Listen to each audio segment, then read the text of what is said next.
Asun, assalamualaikum warahmatullahi wabarakatuh. Apa kabarnya sahabat di rumah? Semoga selalu dalam keadaan sehat walafiat. Oke, seperti biasa saya ditemani oleh Habib Muhammad Noval Syami Alatas. Sebelum kita melanjutkan cerita-cerita, kita sapa dulu Habibnya. Apa kabar Habib? Alhamdulillah baik, sehat. Sehat ya? Sehat, alhamdulillah. Itu lemes banget. Terus banyak ini apa namanya, dakwah. Oh gitu, oke. Nah, tapi Habib lagi puasa ya? Lagi puasa. Alhamdulillah, semoga puasanya berjalan lancar nih ya. Amin, amin. Ya. Oke, sebelum aku melanjutkan kisah-kisah ke teman-teman di rumah, jangan lupa untuk di like, Subscribe, share, dan komen. Oke, nah hari ini seperti biasa kita akan membahas kisah nyata kembali. Tapi kisah nyata ini bukan seputaran tentang ratu, sosok ratu. Kali ini juga kisah nyata tapi pengalamannya Habib Syami nih.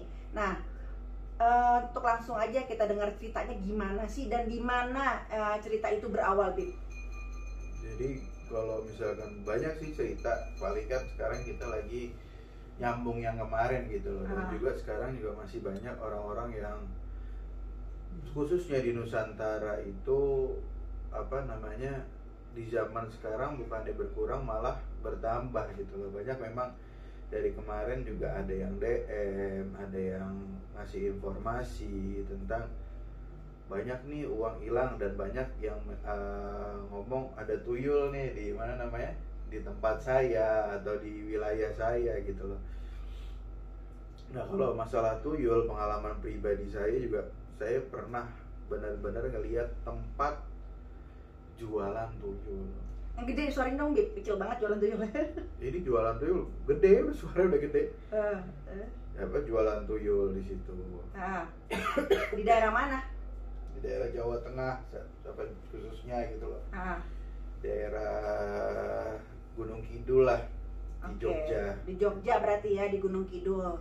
Nah, waktu Habib ngelihat apa penjualan dagang tuyul itu Habib usia berapa? Saya masih SMP saat itu. Masih SMP kelas 2. Iya, masih SMP kelas 2.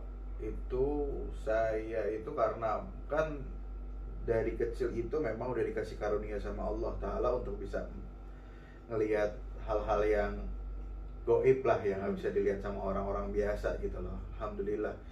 Nah, suatu saat SD kelas 5 itu kan ditutup sama mursyid, sama guru kan, ditutup sama guru. Nah, mulai kebuka lagi itu pas saat di Jogja. Saat SMP itu saat sempat sakit mata yang begitu, mata tuh sakit banget. Jadi setelah ditutup itu, saat masuk SMP kelas 1 mau masuk SMA kelas 2 itu mata itu sakit. Sampai ke dokter, dan dokter bilang nggak ada apa-apa. Mulailah kebuka sedikit-sedikit. Memang mursyid itu pernah bilang kalau memang sudah karunia dari Allah Ta'ala nggak bisa untuk ditutup. Nah, saat kelas 2 SMA itu saya diajak sama karyawannya mama, almarhumah mama gitu. Namanya Bang Heru. Wan, ikut yuk, kan lagi libur sekolah, ikut yuk. Kemana Bang Heru? Udah ikut aja. Nah, Bang Heru ini orang yang penasaran, orang yang penasaran, pingin tahu ini di sini ada apa, di sini ada apa gitu loh. Nah, nggak tahu Bang Heru dapat informasi dari mana. Memang Bang Heru asli Jogja.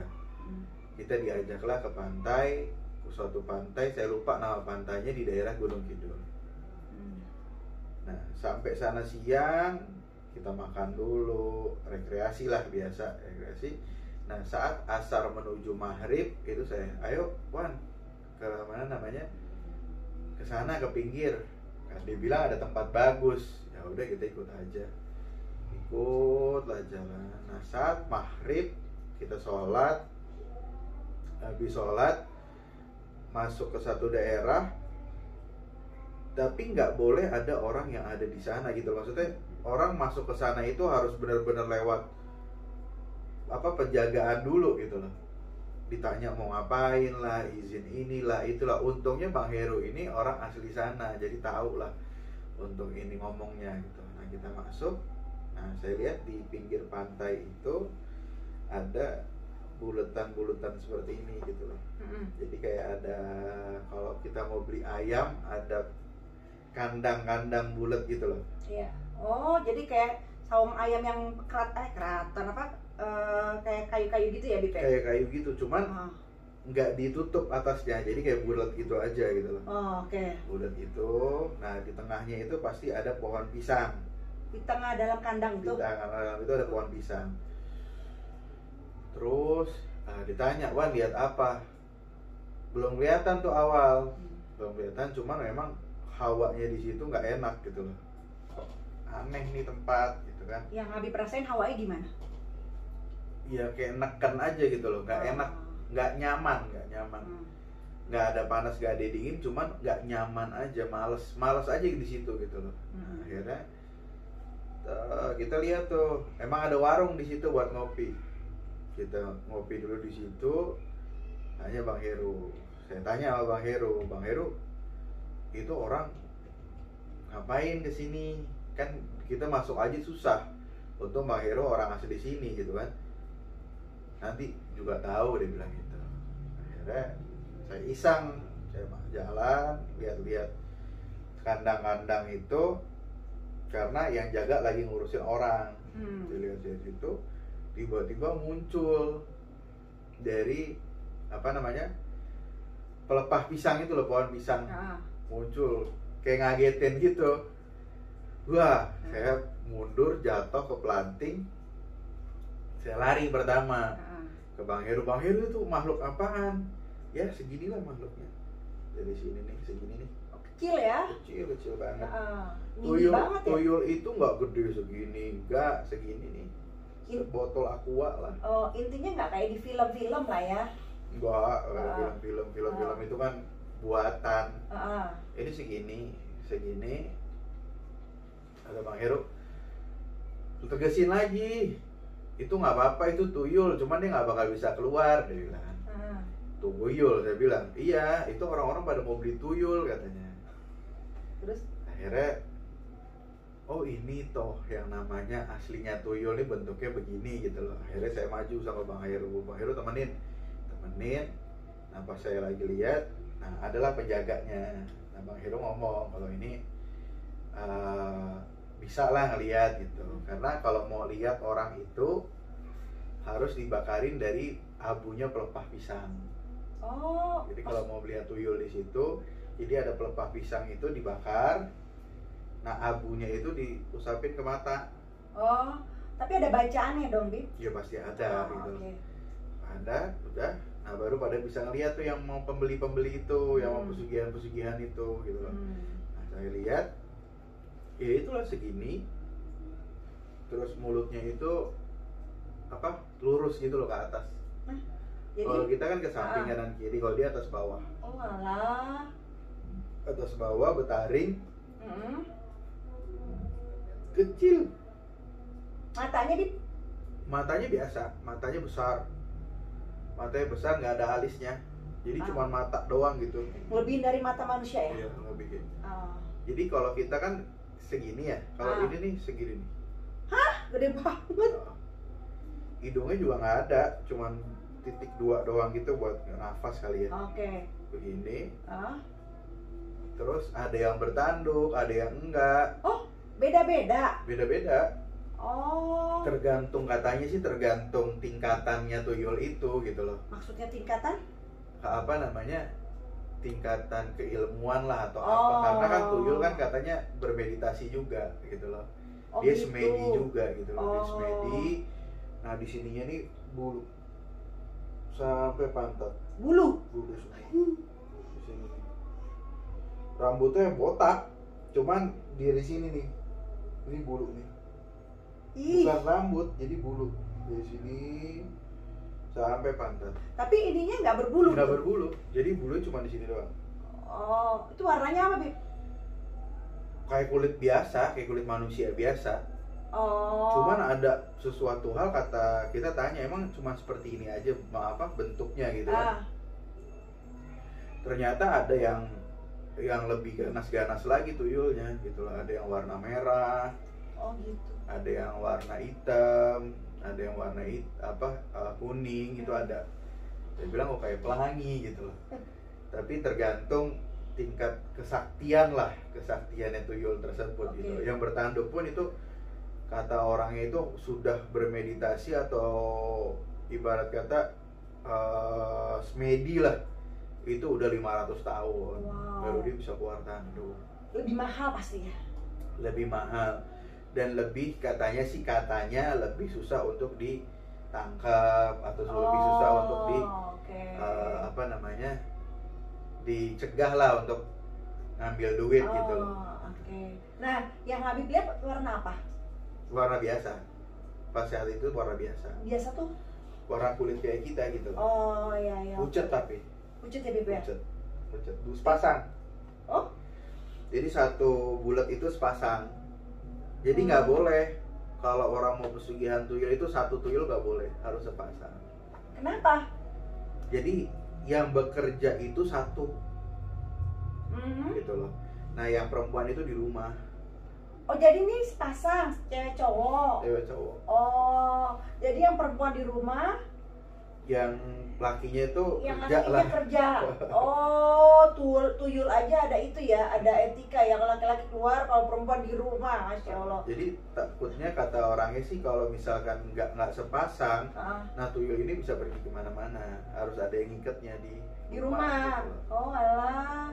Nah terus tadi kan Habib lihat yang tipenya biasa ya, Nah terus ada bulu-bulunya kayak gitu, ada tanduknya juga. Nah kalau yang Habib lihat itu sekitaran harga berapa? Kalau saat waktu dulu saya SMP, nggak tahu sekarang ya. Ini kita kayak jualan tuyul akhirnya. Enggak.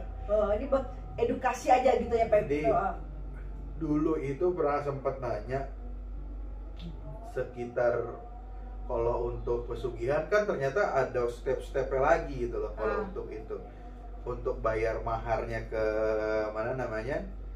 ke kuncennya lah, ibarat kata itu per 3 tahun itu 150 juta gitu. Kayak kontrak, jadi nggak bisa selamanya. Jadi kontraknya selesai dikembaliin tuh si tuyul-tuyul itu. Nah janjinya si kuncennya itu kalau misalkan memang nggak ketangkap lah, atau ada orang apa nggak ketahuan, hasilnya dari tuyul itu lebih dari itu. Cuman harus sediakan tumbal istrinya. Istri? Kan untuk nyusuin kan, untuk netein. Jadi tuyul ditetein di manusia. Iya. Nah sekarang pertanyaannya, itu istri tahu nggak netein tuyul? Kan berdua. Maksudnya gimana Bib? Kalau istrinya itu ya tahu, harus tahu, cuman nggak bisa ngapa-ngapain. Lah, tahu gitu istrinya? Tahu, cuman nggak bisa, dia nggak bisa apa-apa. Memang ada satu cara atau satu ituan dari dukunnya itu, dikasih minum ke istrinya, nah istrinya itu udah kayak lumpuh gitu loh. Lumpuh secara fisik, benar-benar lumpuh kayak orang lumpuh? Kayak orang stroke lah, lumpuh. Alah. Jadi tugasnya buat nyusuin aja. Gitu. Jadi berarti kayak ngisep darah dong Bib. Nah kan istilahnya kalau nyusuin kan orang yang lahirin aja. Nah kan kalau emak-emak misalnya bibu atau bagaimana itu nggak keluar air susu, berarti darah dong Bib. Darah yang diminum sama tuyul itu kan darah. Nah minum itu berdua, jadi kanan kiri kan, tuyul perempuannya sama tuyul laki-lakinya. Ganti-gantian atau? Enggak, bareng. Bareng begitu? Bareng. Mana? Bareng. Dan itu perempuannya tumbalnya itu udah nggak bisa ngapain. Nah setiap tahun itu satu. Perempuan. Jadi kalau yang nanti tukang kawin, tiba-tiba istrinya meninggal, ada identik. Serem. Seperti itu. Soalnya ada juga gitu loh, kayak di daerah Cirebon. Tadi saya pernah ngomong, ada satu kasus di situ pun memang ada yang tobat saat dia pesugihan tuyul itu ada. Oh ada pengalaman Bin? Ada pengalaman, ada gitu loh. Dia memang apa namanya, nggak mau lagi gitu loh, karena dia udah 10 tahun miara tuyul itu udah 10 tahun. Lama. Rumahnya gede, jadi memang hasil tuyul itu, cuman saat dia tobat Habisnya tuh karena dia sakit atau karena apa Bib? Ya tiba-tiba dia ada utang lah, tiba-tiba dia ada kecurian, pokoknya uang itu kayak benda-benda itu hilang aja. Lebih bencana lah ya. Lebih bencana, dicolong lah, di apa di situ. Nah itu kebanyakan dia bilang, jadi 1 tahun itu 1 perempuan. Nah setiap perempuan udah meninggal nih, dikuburin, nanti dia nikah lagi gitu loh, diiming-iming dengan uang. Nah tuyul itu saya tanya, emang biasanya pendapatan per malam itu berapa? Saya bilang gitu. Jadi tergantung tuyulnya, kata dia. Kalau tuyul yang biasa itu minimal 1 hari itu dia dapat sekitar 2 juta 3 juta. Ya Allah, lumayan. Karena tuyul itu nggak bisa ngambil uang banyak kayak ratusan juta, beda sama kayak babi ngepet. Jadi dia ngambilnya? Ya sepegangan dia. Oh, Gitu. Makanya berulang kayak gitu nah, ya. Nah 1 hari itu 1 malam ya cuma sekali doang, 1 rumah, nggak setiap rumah dia itu, enggak. Oh, jadi target hari malam ini misalnya di rumah A, udah Dia gitu. di rumah A. Pulang dia. Pulang. Netek. Oh, hah? Setiap kerja itu pasti nyusuin. Ih, Terus besoknya itu lagi. Jadi ya mati lah Bin, itu perempuan. dia kan setahun pasti mati. Astagfirullah, ya pantesan ya. Jadi udah survei dulu si yang megang tuyulnya ini gitu loh. Survei dulu jalan. Oh ini rumahnya nih pasti banyak uangnya. Nanti ditaruh dulu sore tuh di situ. Apanya? Tuyulnya. Oh, udah di Disuruh drop. Di situ udah di drop. Oh, Baru nanti pergi. Nanti malam tinggal nunggu hasilnya doang begitu. tengah malam tuh berarti. Tengah malam. Ada jam-jamnya berarti. Biasa aja sih saat orang udah tidur ya. Oh. Saat orang udah tidur. Nah, menurut pengalaman Habib nih, pasien-pasien Habib atau Habib kan pernah waktu itu ke lokasi atau remaja itu kan, adakah malam-malam tertentu yang tuyul itu nggak bisa keluar? Oh, malam Jumat. Oh ya? Malam Jumat. Malam Jumat itu tuyul tuh nggak mau, karena kita nggak tahu itu mungkin kebaikan orang berzikir ya. Makanya kalau untuk menghalau tuyul itu gampang sebenarnya. Kan banyak macamnya, versi-versi gitu loh. Ada yang pakai apa, taruh toples, terus ada yang taruh apa namanya,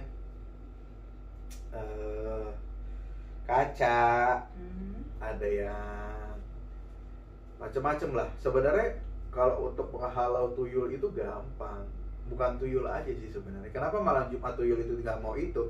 Kadang di wilayah satu kampung itu kan pasti ada malam Jumat yang berzikir, Pengajian gitu ya? gitu lah. Ada apa? Nah itu tuyul itu nggak mau. Panas. Nggak Dan mau. identik ramai kali ya, mungkin karena ada pengajian atau apa gitu kan ya. Lebih orang lebih ibaratnya tuh matanya lebih melek lah. Gitu ya Bib. Udah makanya kalau buat kalau tuyul itu paling gampang ya kita ngaji sebenarnya. Kalau kita mau keluar rumah kita baca bismillah minimal. Terus mau masuk rumah baca bismillah lagi, terus ayat kursi, al-ikhlas gitu kan. Nah itu buat menghalau makhluk-makhluk seperti itu untuk masuk gitu.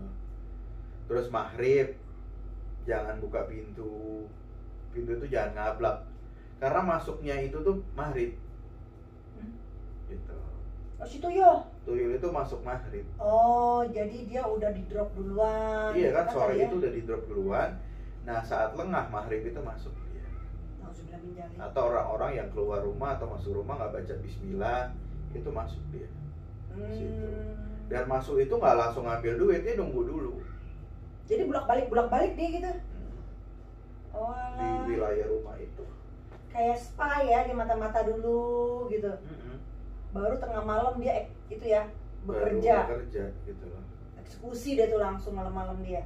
Nah itu yang diambil pun sebenarnya bukan apa namanya, kayak duit yang misalkan kita punya satu tumpuk 10 juta gitu kan, nggak mungkin 10 jutanya habis, nggak bisa, nggak muat, dia kan megang. Jadi dikit-dikit.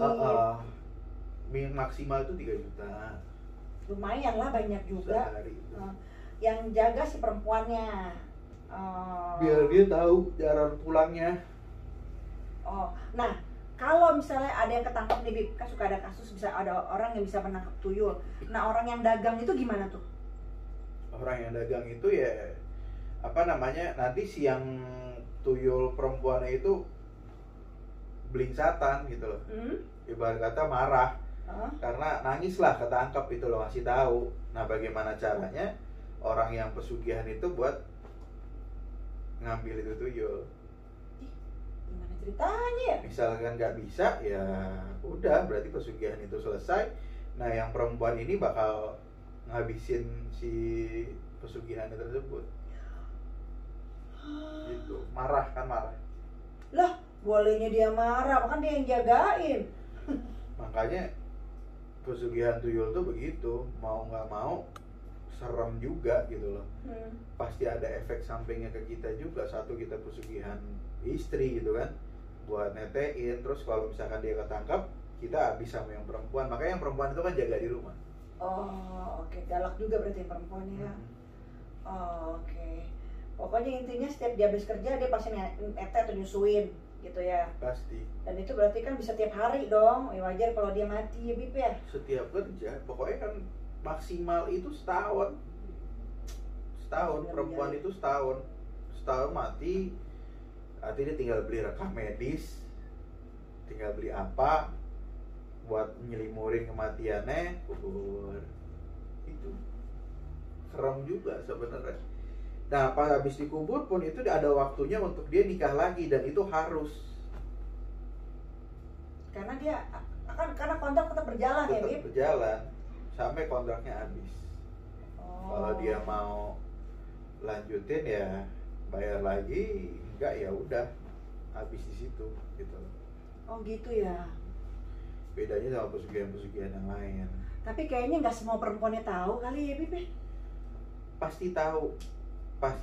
Karena kalau nggak tahu, dia nggak bisa apa, pasti ngomong. Kalau saat dia tahu kan pasti kerasa. Pasti ngetein. Pasti kerasa. Gitu ya, Bib. Pasti kerasa. Tapi berwujud nggak, Bib? Pas lagi nyusuin? Berwujud. Ya Allah Gusti, dia berwujud sedang jeleknya begitu. Dia berwujud kan nggak bisa ngapa-ngapain lagi perempuannya. Dikasih. Ya Allah. Dikasih minum, dikasih itu kan. Biar untuk apa namanya? Ya nggak bisa ngapa-ngapain. Guys, kebayang nggak sih, jelek kan, botak, berbulu cuma di belakang sini doang, terus netek. Gusti Allah, nauzubillah min dzalik. Dengan giginya yang caling-caling itu, ya Allah. Oke. Setahun lah maksimal, itu setahun kata orang-orang yang biasa, apa yang pernah gitu kan, yang pernah. Kayak orang Cirebon tuh dibilang setahun, dia 10 tahun itu 10 kali nikah. 10 kali nikah? Mati itu semuanya tuh? Mati semua. Tapi dia dari satu ini pindah, ketahuan nih misalkan ada gelagat-gelagat orang yang udah rame, pindah kampung gitu. Jadi nggak satu kampung itu aja gitu loh, pindah-pindah kampung.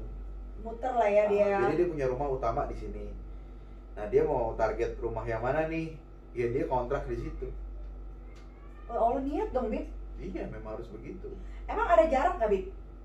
Maksudnya gini, ketika dia mau melakukan aksi tuh si tuyul, itu rumahnya ada jarak nggak? Misalnya antara berapa ratus meter, atau gimana gitu? Nggak bisa jauh.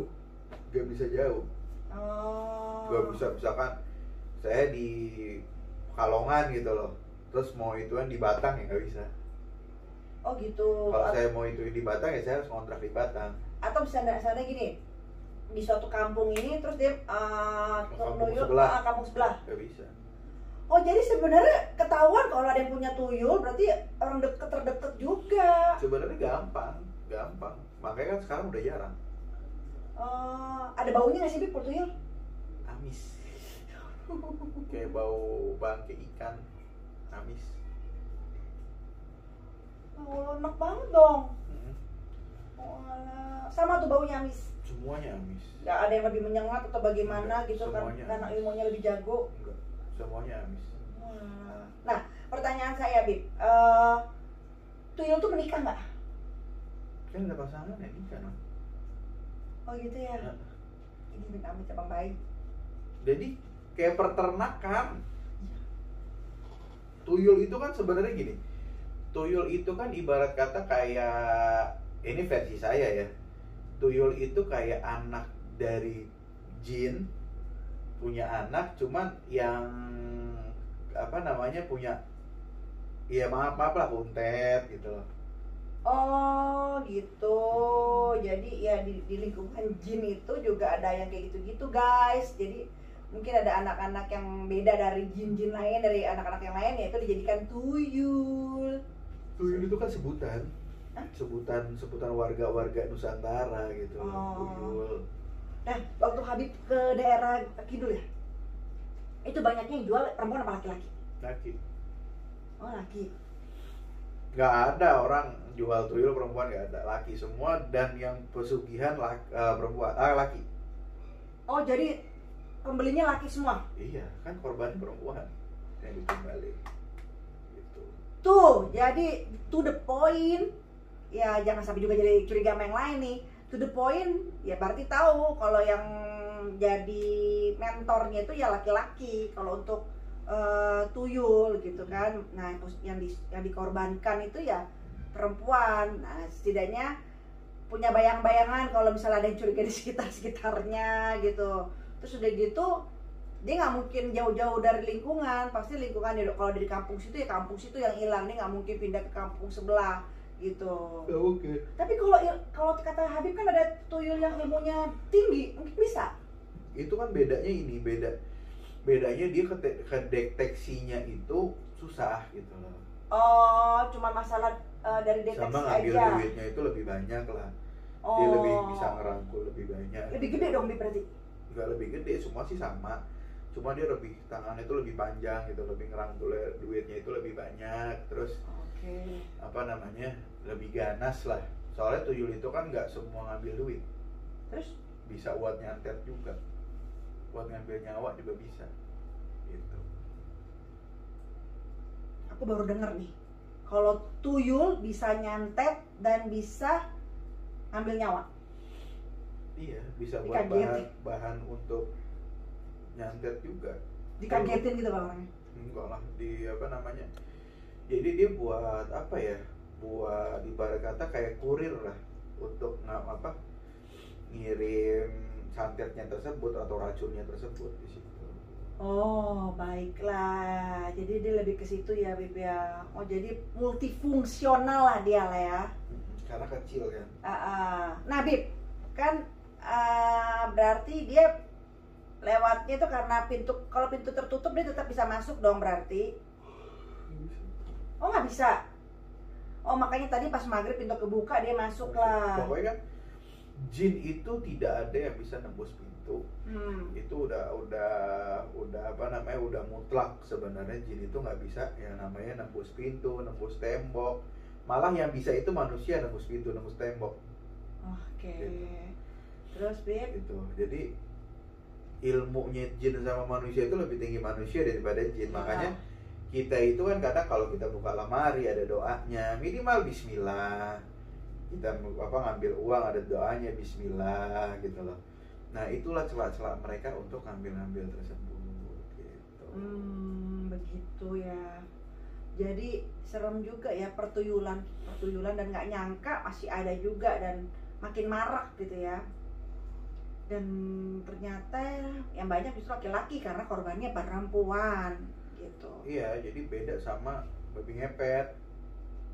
Beda, kalau babi ngepet harus pasangan berdua, suami istri. Yang keluar lakinya, suami. Oh, yang si istri jaga jaga lilin. Ya. Oh. Dari lilin itu harus, lilinnya warnanya hitam, harus di hari ini. Jadi nggak bisa setiap hari kalau babi ngepet itu. Ada hari-hari tertentu yang dia keluar, ada persyaratan-persyaratannya ini, banyaklah persyaratannya. Nah, itu tuh hari, kalau untuk babi ngepet, harinya itu hari yang nentuin si gurunya atau gimana? dari sananya, misalkan kita pesugihan dulu nih ke babi ngepet, saya misalkan mau jadi babi lah, ibarat kata begini, nanti dikasih hari ini. Oke. Dan sekali lagi sangat jarang di malam Jumat. Nggak bakal. Apapun itu. Oke, baiklah gitu ya. Nah, itu tadi dia, kalau babi ngepet kan yang laki-laki yang jadi babi ya Bib ya, yang perempuan yang jaga segala macam. Nah, jadi agak loncat dikit nih ya. Nah, kalau babi ngepet pakai korban nggak? Kalau babi ngepet tuh korbannya diri sendiri. Menjual jiwa. Diri sendiri. Karena dia jadi bukan jadi binatang akhirnya kan? Karena nanti pasti ada keegoisan gitu loh. Jadi gini, konsep orang nyugih atau orang pesugihan itu, jin itu nanti bakal ngasih satu sifat, yaitu ketamakan. Oke. Merasa nggak puas, merasa apa? Nah, kebiasaannya orang-orang yang pesugihan babi ngepet itu dia keluar di hari sial gitu loh. Jadi nanti dikasih tahu nih nggak boleh hari ini nggak boleh. Tapi karena dia itu dikasih sama jin itu sifat tamak, nah hari itu dia keluar sialin gitu. Nah, kalau misalkan yang lakinya ketangkep mati, yang jaga lilin ini pun, lilinnya tuh sebenarnya nggak mati, malah kebakar. Gitu. Jadi sakit itunya. Si perempuannya jadi sakit. Gitu. Ceritanya mau jadi Romeo and Juliet kali ya guys, tapi menjadi babi ngepet gitu kan. Nggak gitu juga konsepnya, ya Allah. Serem ya Bib ya? Soalnya banyak banget pesugihan di Nusantara ini, banyak gitu. Banyak banget. Jadi bukan kayak ukuran anak kecil gitu ya tuyul ya, yang seperti di film-film, tapi justru ukurannya segini gitu, kurang lebih 50 cm ya Bib? Ya, 50 cm. Ya. 30 cm, 50 cm. 30 cm. Dan warnanya beda-beda, guys. Ada hitam, coklat, merah, hitam, merah, pucat biasa gitu kan, coklat pucat sama kuning. Ya kayak Teletubbies dong, Bib. Hampir persis kayak Teletubbies. Cuman emang sekarang sih udah jarang yang yang pesugihan tuyul itu udah jarang banget, karena ya lebih banyak pesugihan yang lebih lebih nggak beresiko katanya, tapi sebenarnya semua pesugihan itu beresiko. Aja konsepnya menduakan Allah. Oke, baiklah. Nah, sekarang pesan-pesan moral Habib nih untuk manusia-manusia di luar sana nih. Takutnya nih ada yang nonton ini lagi kepingin ternyata nih. Nah, apa nih Bib pakemnya Bib? Ya jangan tamak. Jangan tamak gitu loh. Jangan memperjuangkan yang bukan haknya kita gitu loh. Mau seperti apapun ya tetap kalah gitu loh. Orang mau menyombongkan yang bukan punya kita kan mau ngapain? Gitu loh. Kan capek gitu loh. Nantinya pun bakal kembali ke yang punya haknya gitu loh. Betul. Jadi ngapain kita cuman menyombongkan diri, kita berusaha, kita ini hanya untuk keegoisan diri sendiri gitu loh. Betul, setuju. Padahal itu punya orang lain. Setuju. Jangankan nih, apalagi kalau dari versi Habib itu menyombongkan yang bukan milik Anda, gitu kan, istilahnya yang bukan hak Anda. Nah, yang udah menjadi milik kita aja nih, barang nih, ada pertanggungjawabannya di akhirat. Yang Habib ditanya, ada hisapnya lagi, dapat dari mana tuh barang, dapat mana tuh dari benda, pakaian, baju, segala macam, ada pertanggungjawabannya. Nah, jadi bayangin kalau kamu bergaya yang itu bukan hak kamu, gitu loh, cuma karena ego. Please deh, gitu loh. Serem banget. Soalnya ada satu kisah, ini kisah biasa saya ceramah, dan kisah ini benar. Jadi ada tukang gali kubur. Tukang gali kubur ini mau tahu nih gimana sih pertanyaan malaikat Sayyidina Munkar dan Nakir itu kepada orang yang udah meninggal gitu loh. Dia pingin tahu nih. Akhirnya suatu saat dia ada yang mati, dia minta sama temennya, dia minta izin, dia juga mau ikut dikubur gitu. Jadi nemenin orangnya dikubur tersebut. Akhirnya digali, dikuburin diri di situ. Nah, pas malaikat Munkar dan Nakir itu datang, yang ditanya bukan yang mati, dia yang hidup. Yang ditanya. Yang ditanya itu bukan man robuka, yang ditanya itu kan cangkul, pakai cangkul. Itu yang ditanya, kayu cangkul itu dari mana? Itu punya siapa? Itu belinya pakai duit apa? Itu ditanya sampai detail seperti itu. Ya Allah, astagfirullahaladzim. Itu padahal buat kerja. Buat kerja itu masih ditanya. Itu kayunya dari kayu mana? Itu ngambil kayunya itu halal atau enggak? Itu beli cangkulnya itu pakai duitnya halal atau haram? Itu belinya ini, itu begitu. Akhirnya dia keluar, dia tobat, udah. Tuh kan, itu pengalaman juga. Gimana kalau yang mempergunakan barang gaya-gayaan yang bukan haknya? Nah, kebayang dah tuh pertanyaannya panjang nanti sama malaikat ya. Hisapnya tuh panjang pasti. Nah itu dia, makanya kita sebagai manusia jangan terlalu tamak dan sadar diri dengan bukan yang apa menjadi milik Anda gitu. Oke, Bib, ada lagi? Udah. Oke teman-teman di rumah, jangan lupa di like, subscribe, share, komen, di share sebanyak-banyaknya biar kita terus berdua tetap semangat berbagi kisah kepada teman-teman di rumah. Oke, sampai ketemu lagi. Assalamualaikum warahmatullahi wabarakatuh.